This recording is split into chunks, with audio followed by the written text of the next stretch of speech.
bila membincangkan tentang naqdul adabi ataupun kritikan terhadap kesastraan Arab ini, maka kita tidak dapat lari daripada kritikan terhadap beberapa penulisan adab Arabi ini, termasuklah syair-syair Arabi.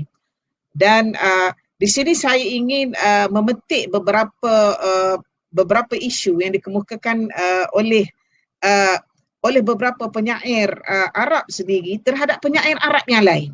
Ya, sebagai contohnya Ibn Salam Al-Jumahi yang hidup sekitar zaman kurun yang kedua Masihi, kurun kedua Hijri, telah mengkritik syair yang dikemukakan oleh Ibn Ishaq dalam kitabnya Sirah Ibn Ishaq, di mana kita dapati Ibn Ishaq ini terlalu banyak orang mengkritik kitab dia. Kitab maklumat yang terdapat di dalam Sirah Ibn Ishaq. Dan kita perlu ingat, Sirah Ibn Ishaq inilah merupakan kitab Tarikhul Islami yang pertama. Sejarah Islam yang pertama. Ditulis oleh Ibn Ishaq, namanya Sirah Nabawiyah. Kemudian itu berlaku pada tahun 150 Hijri. Ya, 150 Hijri. Dan 150 Hijri bermakna kurun yang kedua. Kurun Hijri. Satu kurun makna 100 tahun. Bila 150 tahun bermakna pertengahan kurun yang kedua Hijri. Ya. Apa yang saya ingin cerita di sini ialah syair ini dalam buku Sirah Nabawiyah li Ibn Ishaq ini terdapat syair tentang Ad dan Samud. Terdapat syair tentang Ad dan Samud yang dikritik oleh Ibn Salam. Ibn Salam mengkritik maklumat yang terdapat dalam kitab Sirah Nabawiyah terhadap syair Ad dan Samud. Dan kita perlu tahu di manakah Ibn Ishaq itu mengambil maklumat untuk diletakkan di dalam kitab-kitabnya. Ibn Ishaq mengambil maklumat kebanyakan daripada tabi'in, ya, tabi'in yang menceritakan tentang kisah al-maghazi fil Islam. Apa maksud al-maghazi? Iaitu tentang kisah-kisah perang. Ya, siapa yang mengumpul al-maghazi ini? Al-maghazi ini berdasarkan diambil daripada catatan-catatan yang terdahulu daripada beliau, daripada Ibn Ishaq itu sendiri. Sebagai contohnya Abban bin Osman Affan, anak kepada Osman bin Affan, namanya Abban. Dia ada beberapa tulisan atau data-data menceritakan tentang al-maghazi ini, tentang kisah-kisah zaman Rasulullah SAW dan peperangan dan sebagainya. Begitunya daripada Wahb ibn Munabbih, Urwah bin Zubair, Syarnabil bin Sa'ad, dan Asim bin Umar ibn Qattadah. Mereka ini merupakan generasi yang pertama yang melahirkan, yang mempunyai data-data tentang sejarah Islam. Kemudian data-data ini diambil oleh Ibn Ishaq, diletakkan maklumat ini dalam bukunya Sirah An-Nabawiyah li Ibn Ishaq. Ya. Kemudian selain daripada itu terdapat juga yang lain, penulis-penulis yang lain seperti Az-Zuhri, sekitar 124 Hijri, bersamaan dengan 741 CE, Century Era, dan Ibn Hazm, Ibn Ishaq dan Al-Waqidi. Ya. Jadi pandangan ini telah dalam Al-Maghazi ini banyak terkandung maklumat-maklumat tentang Adabul Arabi, Adabul Islami. Ya. Apa yang menarik pada saya di sini ialah keadaan ini tidak dipertikaikan oleh orientalis. Ya, dipertikaikan oleh orientalis sehingga kan Ibn Ishaq itu difitnah, ya. Selain daripada itu, kemungkinan besar apa yang disebut, yang mengatakan bahawa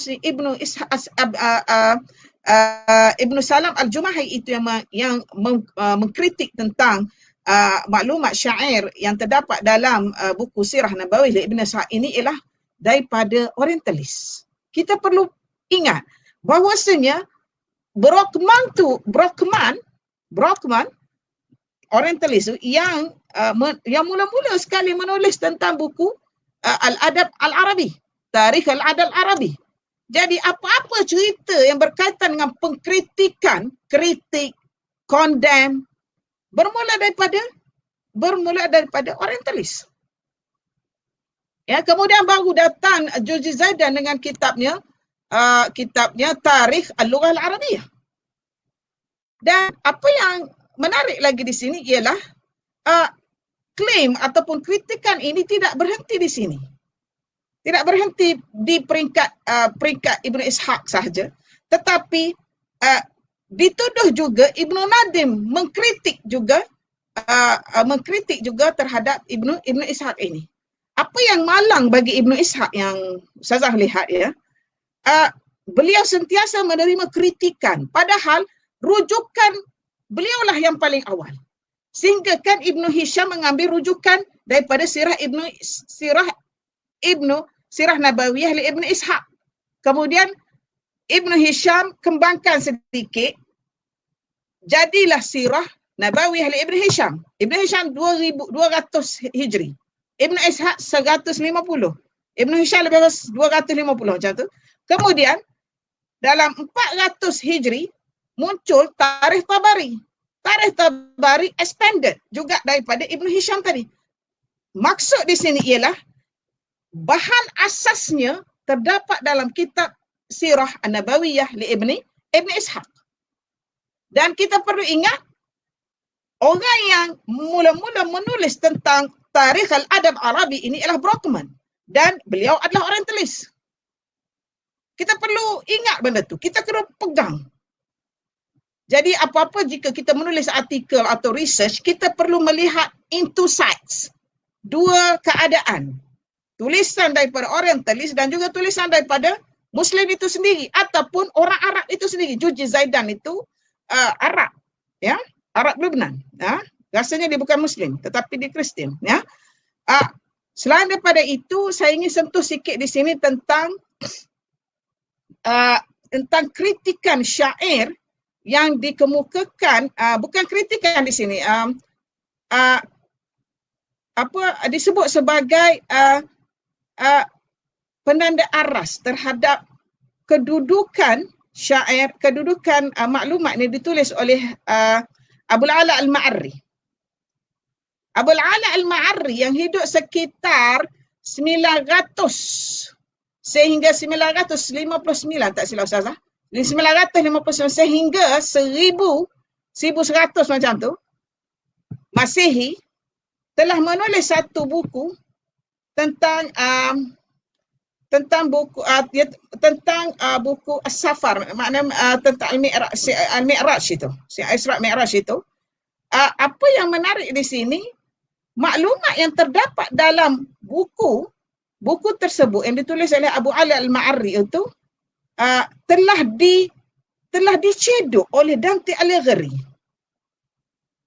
Telah dicedok oleh Dante Alighieri yang hidup sekitar 1305 sehingga 1326. Tak silap Ustazah. Maknanya dalam tahun 1300. 1300 maknanya kurun yang ke-14. 1300 kalau dikira AD, dia akan naik satu tangga. Jadi dikira kurun yang ke-14. Sedangkan Abu Ala Al-Ma'arri ini hidup kurun yang ke-11. Boleh sampai tahap boleh pihak Kristian, pihak Orientalis mendakwa bahawasanya Abu Ala Al-Ma'arri mengambil maklumat daripada Dante. Tak logik. Sedangkan Abu Ala Al-Ma'arri datang lebih 2 kurun lebih awal atau 3 kurun lebih awal daripada Dante. Isu-isu yang begini perlu kita tangani dan kita perhalusi supaya maklumat yang kita perolehi itu tepat dan kita dapat berhujah dengan hujah yang konkret. Justru maklumat tentang timeline amat penting dalam menilai sejauh mana keberkesanan ataupun sejauh mana konkretnya isu yang dikemukakan. Kita kena tahu timeline itu. Ya. Jadi apa-apa yang dikemukakan kita perlu selidiki dulu. Baru kita dapat berhujah dengan tenang dan padat. Ya. Saya setakat itu dulu. Terima kasih.